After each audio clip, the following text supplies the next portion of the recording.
Hello बच्चों, let's read this question. So this question says 4200 joule of work is required for option A, increasing the temperature of 10 gram of water through 100 degrees Celsius.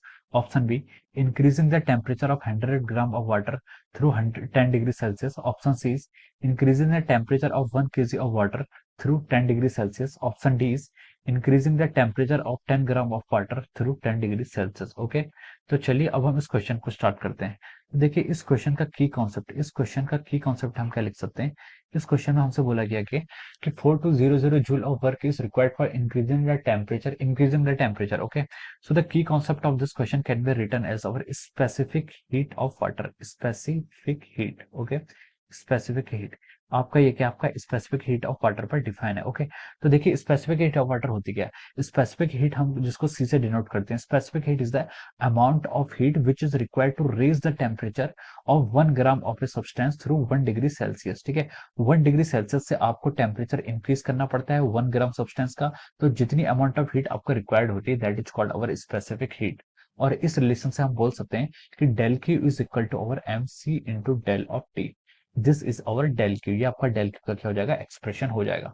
अब आपसे question में देखिए 4200 amount of joule of work is required, इतना joule का work आपको required किया है। ठीक है, गिवन है, तो हम लिख सकते हैं यहाँ से जो आपको डेल क्यू है, डेल क्यू की वैल्यू आपको कितनी गिवन है यहाँ से 4200 जूल, ये आपको क्वेश्चन में गिवन है। मास आपको देखिए यहाँ पर मास आपका डिफरेंट है, मास आपको यहाँ पर वेरिएबल है, मास आपको फाइंड आउट करना है। सी क्या होता है आपका specific heat of the water. C क्या होता है आपका specific heat of the water, और वाटर की जो स्पेसिफिक हीट होती है वो होती है आपकी 4.2 ग्राम। 4.2 ग्राम कितनी होती है, 4.2 joule per gram. This is the joule per gram, this is the specific heat of the water.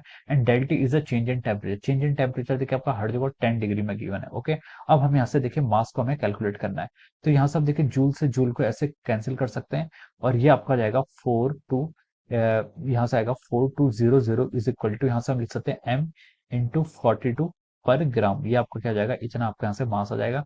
अब यहाँ से आप मास को क्या लिख सकते हैं, मास को आप लिख सकते हैं यहाँ से 100 ग्राम। ये आपका कितना आ गया, 100 ग्राम, यहाँ पर आपका इतना ऑप्शन आ रहा है। ओके, अब ये कितना आपका 100 ग्राम, यानी कि आपका यहाँ से क्या आ रहा है, राइट आंसर आ रहा है। 100 gram will be the right answer of this question. तो हम लिख सकते हैं यहाँ पर आपका इंक्रीजिंग द टेम्परेचर आपसे पूछा गया था, तो इसके करस्पॉन्डिंग जो आपका राइट आंसर होगा वो क्या होगा आपका 100 ग्राम। 100 ग्राम देखिए आपका ऑप्शन सी में गिवन है, सॉरी ऑप्शन सी नहीं, ऑप्शन बी में गिवन है आपको। This option is given in the option B. We can write down that the correct answer of this question is our option B, and we could write option B। यहाँ पर क्या हो जाएगा, इसके corresponding आपका correct answer है कितना आपका 100 ग्राम। ए मास ऑफ 100 ग्राम आपका इसका करेक्ट आंसर है। This is the option B of the question. Okay, so option B is the right answer of this question. So I hope you all understood this concept. All the best and thank you so much.